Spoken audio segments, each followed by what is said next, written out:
testing out a few things here because it's a wild one recently.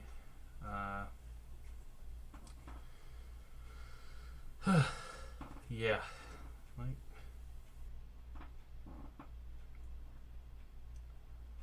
currently trying to get things rolling here.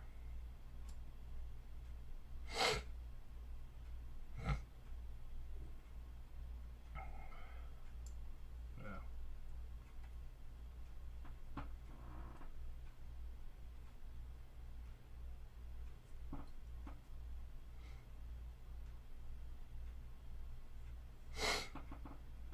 I've got such bad allergies. Let's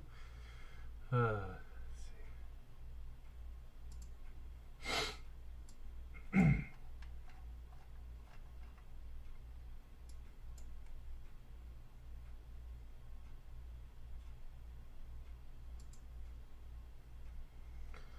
Yeah, it's not showing that I'm up and streaming. Hate when it does this.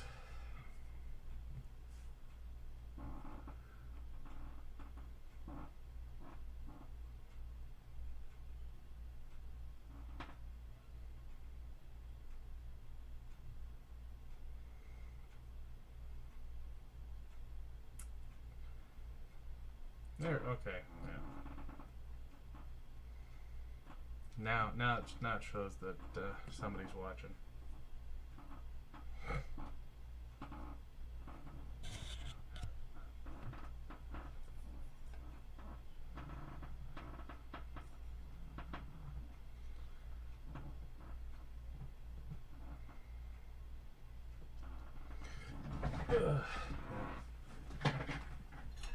Here, switch on some.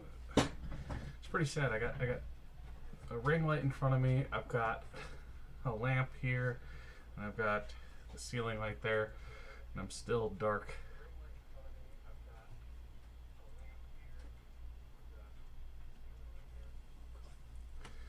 Okay, so basically what's going on is I fired my attorneys. They refused to help. Let's see. First day I called them, it was let's see, it was the second that I called them, got hooked up with them. I talked with the one attorney. He said, "Oh yeah, don't worry. Yeah, we'll definitely get you rolling here. We can do all kinds of accident claims, and we're gonna get all kinds of money back for you." And then it turned out they weren't gonna do that. They weren't gonna help at all. Keep in mind, I just bought this truck. Absolutely gorgeous truck. Turn around, boom. No, I don't have a vehicle anymore. Basically, what had happened is I contacted the lawyer. I set it up so that the lawyers would do all the heavy lifting, and after that, nothing happened. Nothing happened. Like, they did nothing. I had to go down and pick up the accident report. I had to pay for the accident report. I had to deliver the accident report. Nothing. They did nothing. Sitting there doing all this work for them, and they're telling me, "Oh yeah, don't worry about it. Don't worry about it. We're gonna get you your money back, but we're gonna take 33.3%." And it's like, no, that's bull. Then the dealership, or not the dealership, but the insurance company is like, "Oh yeah, well, we looked through and we didn't find anything like what you had, so we're basing it off of whatever we're looking for." So I'm going to pull up a few things here because they're telling me that they did not find any trucks. They did not find any trucks in the entire country near mine for over a specific price. Now, when I talked to them, they said, well, we only did 50 miles, and then we bumped it up to 100 miles because or 200 miles because we couldn't find anything close by. So it's like, okay, you couldn't find anything close by, so you just went 200 miles, and then you based your whole assessment on that. Yeah. It's not how this works. Okay, see.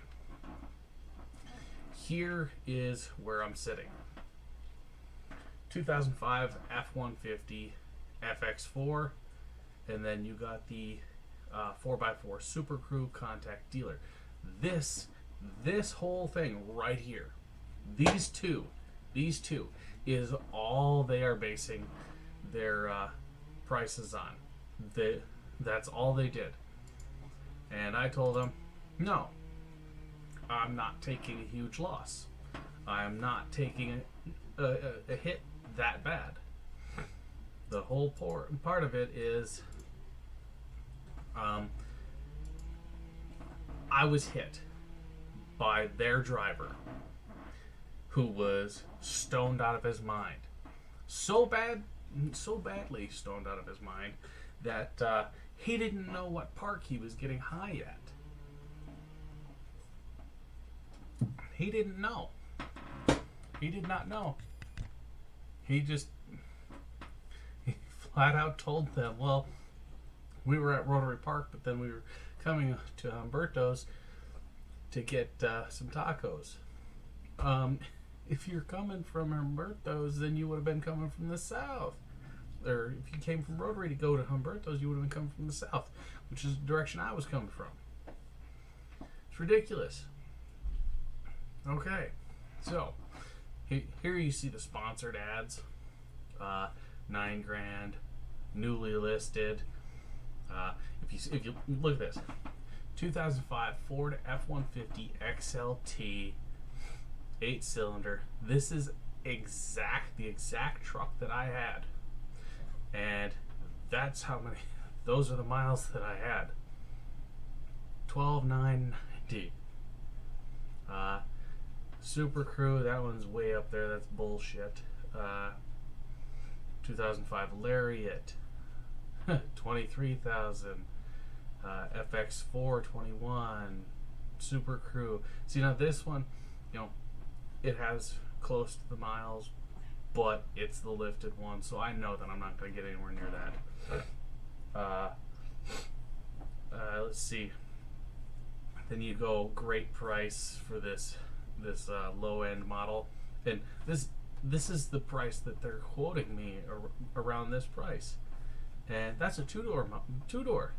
It's not what I have. Then you go to the next one, and it's the Lariat, 18.5, 17.9. They literally told me that they decided that they were going to go to the nationwide and take a look. Well, they did nationwide and still said that they could not find any vehicle for sale like or similar to mine for more than $9,000. They came at me with the first offer. The first offer was $8,700. I told them no. I paid way more than that. Got it directly from the dealer. The second offer, they came back at me and said, hey, you know what? You technically had a high offer before because we looked again and we only found one vehicle in the area, so we're going to base it off of that one vehicle. Keep in mind, that one vehicle is not the same vehicle as I had. And, when they do these claims things, it's ridiculous. Now, my lawyer's supposed to be doing all this fighting for me, but they didn't. So I've been fighting the insurance agency myself since day one. Since the first day of the accident, I've been fighting by myself. The attorneys have been nowhere to be seen. I've emailed, I've called, I sent text messages. I went on to Google Maps, left a bad review because it's like, okay, I signed the contract with them on the 2nd or something like that, and they just disappeared from that day. I was like, okay, I'm trying to call, I'm trying to write, I'm sending email after email, I'm getting nowhere. So I told him, no, I'm dropping you. You can't expect me to do all the work, me to go out and get the paperwork, me to fight with the insurance agency, me to set up all the meetings, me to do everything, and then turn around and say that you're going to take 33.3% of the money. No, hell no. That is not how this is going to work. If you get an insurance company that's covering an accident and then you need a lawyer to, do pain and suffering and this and that, then you have to get a good lawyer. I had Goldberg and Osborne. I was going to go with another company, but they wanted 65%. And then there was a third company that's in town, little mom and pop shop. They wanted 50%. I can't take 50% of that. I'd be losing way too much money. Right now, as it sits, all I'd be getting back is the money for my truck and money to cover my medical bills. That leaves me with nothing. If I went with the lawyer, I would have lost everything. Like, I wouldn't have been able to get a replacement vehicle because the money would have then been split with them. And then I would have had to pay off my medical bills, and then I would have been left with nothing. I wouldn't have been able to get another truck. I would have had medical bills, paying off the storage fees, the tow fees, the lawyer fees, paying off all that stuff. I would have been down to like $3,500, like $3,500 for a $12,000 truck. That, I would have been screwed. But that's why I fired the lawyers. They refused to work with me, so I said, "Fuck off. I'm done. I am not gonna deal with it anymore." I really got sick and tired of seeing them and hearing from them. It's like I send an email, 3-4 days later, I get a message back. They're like, "Oh yeah, the dealer, the insurance agency, they know what they're talking about. Just agree to any terms that they do." No, I'm not going to take a huge loss because my lawyer thinks that I should do that. Keep in mind, in the state of Arizona, we have pain and suffering, we have non-economical loss, and we have what is that other one?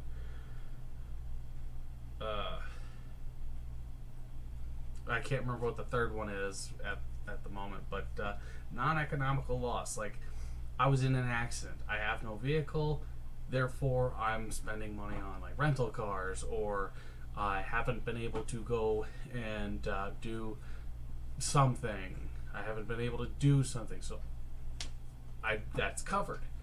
The pain and suffering, because I've got a knee brace, I've got a back brace, and I've got a neck brace.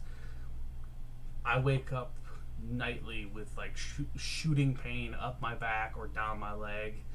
I've got neck pain all the time now, and there's nothing that can be done about it. Once you've got that super bad whiplash like I had, it was a cervical tear / strain. So I've got neck damage, and it's always going to be there now. So I can't just go, well, it's okay. No, now I can't do certain things. Then there's punitive damages. That was the other one. Punitive damages breaks down to, you are basically getting the court to fine the person for something so that it deters them and others from doing it in the future. Like, a kid smashes windows at a store in the middle of the night, they get the damages covered, and then the kid has to then pay, $5,000 more in punitive damages. That way, he later on he knows, hey, if I do that, I'll lose money again. So, talk to the lawyer about all three: punitive damages, non-economical loss, pain and suffering. They said no. They literally told me no. They told me they weren't gonna file any suits for it. They just wanted to see how things went and find out how much medical coverage the other driver had. Well, we found out how much the other medical driver had. We found everything out. I'm working with the company on replacing my truck, and I'm trying to get the lawyers to do something, and they won't. They flat won't do anything. So I called them up, and I finally got a hold of them, and I told them, no, I'm done. We're done. You're no longer my attorney. Kick rocks. Well, the person's like, well, yeah, I'm gonna have to send a message out and see how Mike deals with this, and if he's willing to let go. Well, Mike calls up, and he's trying to win me over, like, oh, you just didn't understand me. You just didn't understand. We're gonna do that stuff later on down the road.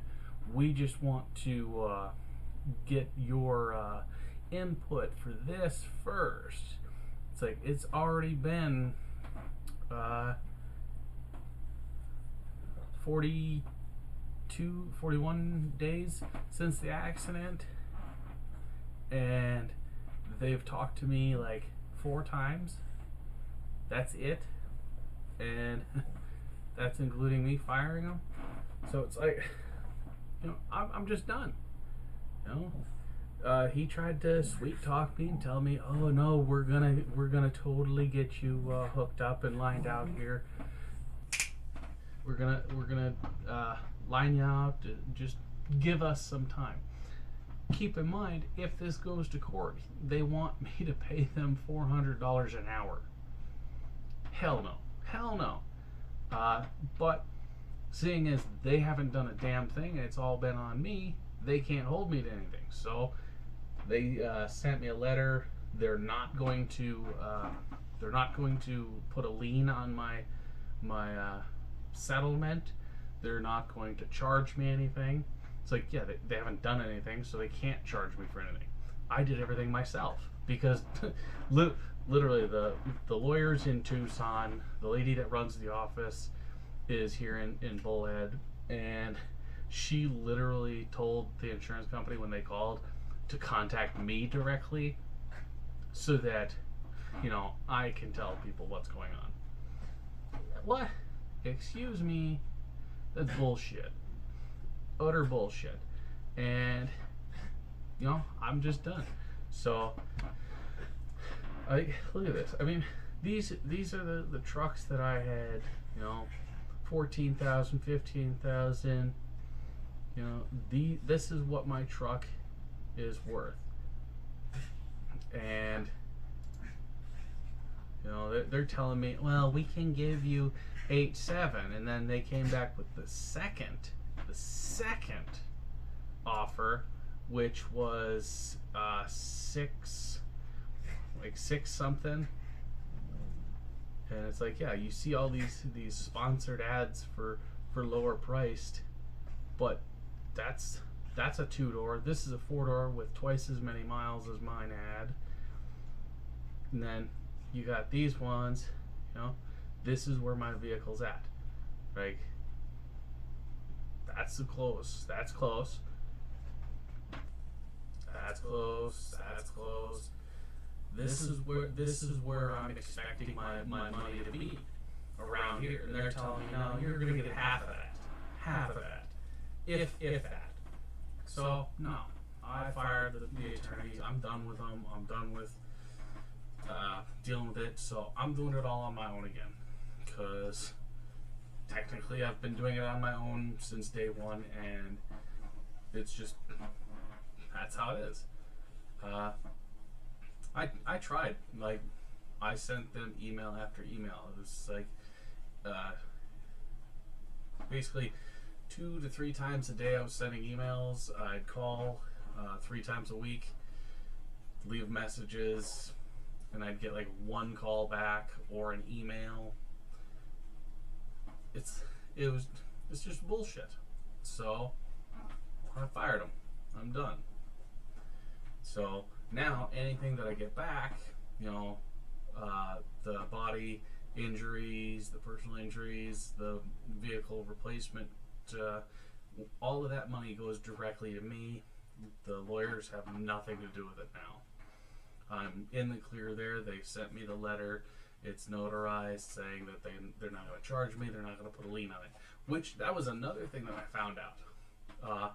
Goldberg and Osborne have it in their system. Like, if you go to court for just like 5 minutes and then you fire them because they're not doing as you want, they will put a lien on your settlement so that they still get 33% or 33.3% of the settlement, plus the other lawyer that you get takes their portion too, because that's how their system works. So Goldberg and Osborne can kick rocks. The other insurance or accident attorneys out there, they're all shysters. They're like, oh yeah, the state minimum is 1/3 of your settlement. It's bullshit. But you know, I fired them, and I'm happy for it. So hopefully I can get something back. But I've been looking all over places. Like I've seen a whole bunch of vehicles up for sale that are really nice. There's a really nice Jeep that I'm looking at. If I can get them to actually cut me a decent check, then I'll go for that Jeep. If they can cut me a good check for pain and suffering and my medical bills and stuff like that, I might just be able to swing getting that property out in the Kingman area or north of Kingman. It's like I'm just trying to, you know, recoup, because I had it set like to buy land, and literally I had the money right there to buy the land. Accident happened. I had to pay tow fees. I had to pay medical bills. I had to pay out all kinds of stuff, like the lot fees, because they held my vehicle for a few days. Like, all that money that I had saved for buying property, poof, gone. It was just done. And then the property sold. The property sold like 2 or 3 weeks later, and I was out that. So now I don't have a truck. I don't have the land that I saved up for, and I'm struggling to cover my my bills for you know, all this stuff. So, you know, now I have to talk to the insurance company and be like, hey, this is where we're sitting. This is where I am. This is what happened. You owe me. You owe me this money. And it's always going to be a struggle with insurance companies. They tell you, you know, your attorneys will tell you, people will tell you, well, the insurance adjuster, they know what they're doing. So if you get an offer, they know what they've looked for and they know what they're seeing. So you just go with their offer. No, tell them no on their first offer. They'll relook. If they come back with a different offer, like a much higher offer, good. But if they don't, Tell them that you're going to do a little research yourself. What you're going to do is you're going to do like I'm doing. Go on Auto Trader. All of these vehicles, like if I pull up, let's do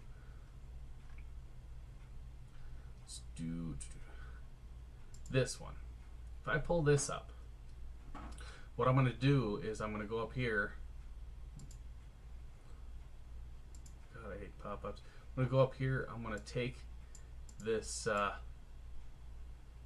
this right here, only to the second number there. Yeah, right there where it this listing ID number. Just go to that listing ID number. That's what you're going to be looking for. Copy that, paste it, email it. Ugh, looking into these lights is killing me. Email them a list of all these cars. Like, you get the price here, you get what the vehicle is, you get all this information on it. A lot of them come with the VIN, so you get all this information. You do a list, a whole list of all the web addresses, and link every vehicle that's like yours. Like this one, Super Crew Lariat, $13,995, $13,990. You get all of them that are like yours, similar, and everything. You just get that link, do a whole email of just links, send it to the insurance adjuster, and then the insurance adjuster will send that link, or they will themselves look through it and verify that yes, these are real vehicles, yes, that is what is close to your vehicle, and then they will add that into the mix. Because some of these companies, they'll just go, well, we looked at like Craigslist and saw a couple vehicles that are similar to what you had. When they first gave me that offer, it was just that that one truck. See, I'll go here because it was 200 miles that they had it set to, so there was only like one or two trucks. See, yeah, you got your 2004 and your 2005. One's $8,000, the other one's called contact dealer for price. Now, this is where I was stuck. This is where I was sitting at before. This is all they saw, so they based their assessment on this. First, they offered 8.7. Then they apparently, when I told them to re-look at it, they contacted this second dealer, and it's like $3,000 or something like that. So they're like, oh yeah, our other offer was higher, so this offer is going to be lower. So I got screwed. Told them hell no. So now this is where it's at. Always just dig and dig. I did a lot of research into the Arizona statutes, limitations. I did research into what kind of accident claims I can make for bodily injuries or personal injuries, how to fight with the insurance companies, because the adjuster does not work for you. They are looking to save the insurance company money.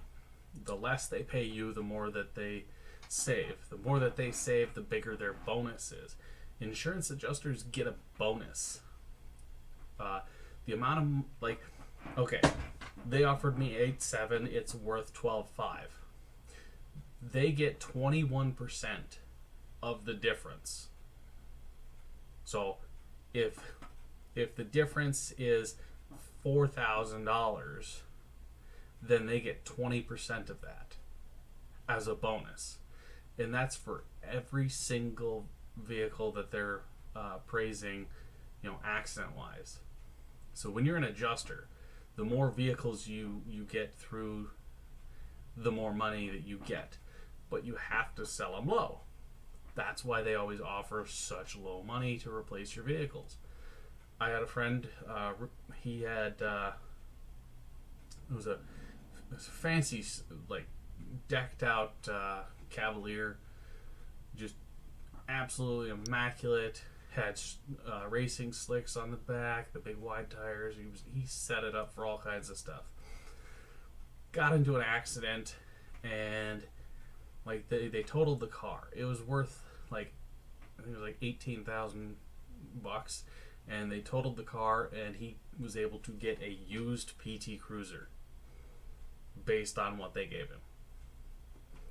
And they're like, yeah, it's total loss. There you go. Because he just took the first offer.